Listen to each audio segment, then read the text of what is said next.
Wow, so I've just finished season 3 of Demon Slayer and people are already asking me, how did you feel about it? How does season 3 measure up to the previous season? Is it better than season 2? How did you find it overall? Here are my thoughts. Also, this video is sponsored by Zen Market, a Japanese proxying shipping service based in Osaka, Japan. With Zen Market, you will gain access to over 10,000 Japanese stores, including Amazon Japan, Yahoo Auctions, Rakuten, and Mercury. Why should you choose to use Zen Market? Well, first of all, exclusivity. Zen Market opens the door to a world of exclusive anime merchandise that is often only available in Japan. From limited edition figures to collectibles to stylish apparels and art books, it gives you the opportunity to acquire unique items that are rare to find outside of Japan. Secondly, Zen Market has a wide selection of anime related products, including the latest anime releases, cosplays, vintage items. It's all here for you to explore, like finding the One Piece. And as an added bonus, registration with Zen Market is completely free and new members will receive a gift of 300 yen, which would cover your first service fee. Additionally, from July 4th to the 30th, Zen Market is giving up to 40% off on international shipping to eligible destinations, which include the US and Canada. This presents an incredible opportunity for you to explore these anime products while enjoying significant savings. This is the latest figure that I've received from Zen Market. You guys already seen it already, probably in one of my unboxing YouTube shorts, but this is Ekidana from ReZero. And the camera doesn't do her any justice, but let me do one of those beauty guru things and look at her. So beautiful. Perfectly waifu material. Don't miss out on this chance and join the Zen Market community today. As for the plot, this could come down to personal preference. How fast do we get to the action? To me, it felt a little fast, which I thought it was a shame, because they have barely explored the Swordsmith Village, which I thought could have had a stronger build-up in order to feel the tension when the demons invaded. It was a location that was held in high prestige, secretive, with protection, and when it was finally revealed, we barely got to enjoy it before we had to just focus on the action. Obviously, some people prefer this way better, where they just want to get to the action immediately, so I'd say it comes down to personal preference. My preference is just that I wish we spent a little bit more time on it. Another thing that came to mind was like, how did Gyoko find the village in the first place? It wasn't explained in the manga, but one theory that I've read online is that Muzan accidentally sold a vase to one of the villagers. That's kind of jokes. Imagine just by luck, one of Gyoko's vase made it to the village. The last episode was such a banger, I felt like it was a movie. The first half was the pure demon slaying finale that we all expected to see. Spoilers alert, of course, if you haven't seen it, you shouldn't be watching this video. But Nezuko sacrificed herself, Tanjiro being an absolute unit, fighting and ultimately defeating an upper moon. It's like you won, but at what cost? But then plot twist, Nezuko comes back, beats the sun. What the fuck? Absolute insanity. And they snuck in a little bit of Muzan's backstory, which I appreciate because I want to know where it originated from. Apparently demons originated because some random man made some medical herbs, fed it to Muzan, and he just became a demon. Okay, I don't know if they're gonna elaborate more on this, but if this is the origin, then alright.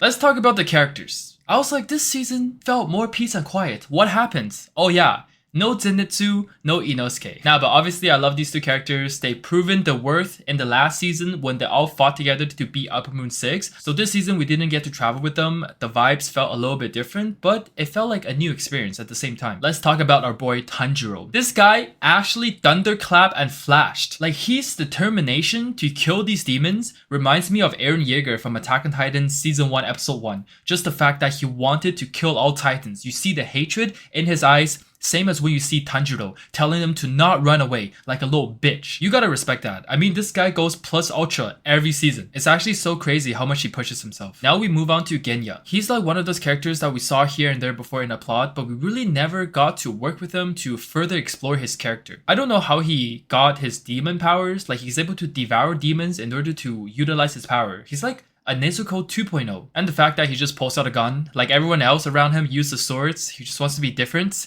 pulls out the shotgun instead. Okay, I respect it. But at the end, you know, he was happy when he saw Nezuko. He was happy for Tanjiro that he achieved the dream of bringing her sister somewhat back to a human, so he's one of us now. I like him. And of course, Genya's backstory, where we learned a little bit more about him and also his brother Sanami. I'm personally very interested to get to know more about him because our first impression of him was that he's this crazy psychopath that just stabbed Nezuko just to prove that she's squirming around like a demon. But you know, he went through some fucked up shit, so his personality, justified. Now let's move on to the demon characters, which also felt like to me the weak point of this season. Gyoko Upper Moon 5. Han Tengu Upper Moon 4. Both of them combined didn't feel as intimidating as Upper Moon 6 in Season 2. You know how in Season 2, when they fought the final boss, it felt like there was no way to win. Everyone was on the verge of despair. It felt like there's no shot the main characters were going to beat him. But with Gyoko and Han Tengu, it just felt like, okay, it's doable. Even though they're quite annoying at times, it's doable. I don't really feel too threatened. Especially Gyoko. Look at him. Slug looking, race moving, ugly motherfucker. How is this guy in Upper Moon 5? He lost against Moichiro. He lost against Haganezuka, couldn't get his attention, and he lost against himself for being ugly. That's 3 L's. He deserves no respect. He didn't even get a backstory. Upper Moon 5! No backstory. Moving on to Han Tengu, the character design is a little bit more interesting. He's able to split himself into multiple emotions, but each of the emotions characters can only use one move, so it just felt very limited, very restrictive, and again, not too threatening. But you know what? At least Han Tengu got a backstory. A shitty one, no one cared, but at least he got one, okay? Gyoko got nothing. Now let's move on to the 2 Hashiras introduced this season. First up, let's talk about Mitsuri, one of the 2 female Hashiras in the Corp. She probably has the weakest backstory so far out of all the Hashiras that we have seen. So she wasn't happy with her strong body because females usually fit the stereotypical like weak, needs to be protected, and she was struggling with that. I mean, come on. Compared to Moichiro, like she literally became a Hashira to find love. It's like one of the most superficial reasons to become a Hashira, but I rate it. And then let's talk about love breathing. Who taught her this? Or like, where did she learn it from? How did she develop it? Love breathing. I'm fucking dead, man. Love breathing. If I love breathe on someone, I will be reported. But you know what? Her sword is sick. She feels like a gymnastic at the Olympics or like figure skating on ice when she was just dancing around on the battlefield. It was very impressive, very beautiful. Her love breathing is working already. I'm falling for her. Next up, we have the other Hashira, Muichiro. The Mu in his name stands for infinity.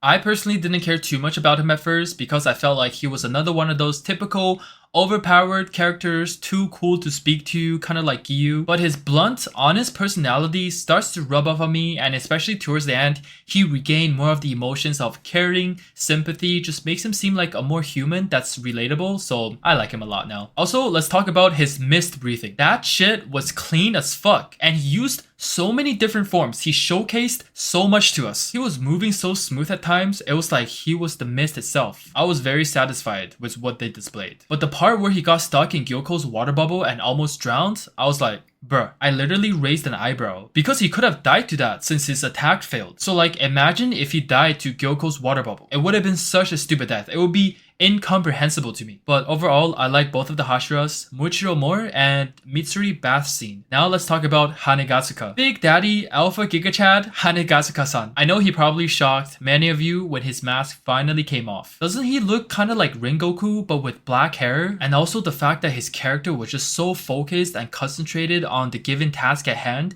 as sharpening the sword, despite being cut, despite losing an eye. It really shows so much self-discipline and commitment. You gotta give massive respect to that. Haganezuka just went from a random psychopath, drunk walking swordsmith that's gonna overly rage at you for even chipping the sword to a manly man that everyone now respects and girls probably be simping for him. Also, quickly shout out to my boy Akaza showing up at the beginning. The elevator scene literally become a meme on TikTok. And shout out to my boy Rengoku during the flashbacks. I will always love you. But overall, season 3 was pretty decent throughout the majority of the show, and the last episode made it really good. The last episode really gave me more than what I got out of the weekly episodes, because like I said, they really didn't build up anything, they just got straight to the action. So for me, it felt a bit empty. I mean, the action's always nice, but the progress of the story, it just felt like something was missing. And the last episode really crammed all that meaty, juicy stuff back into the plot for me. So overall, I feel season 2 is better, but season 3 followed up really well. And that's my thoughts on season 3 of Demon Slayer. If you guys want more videos like this where I just talk about the anime that I've just watched to share my thoughts, let me know in the comments, and I'll see you guys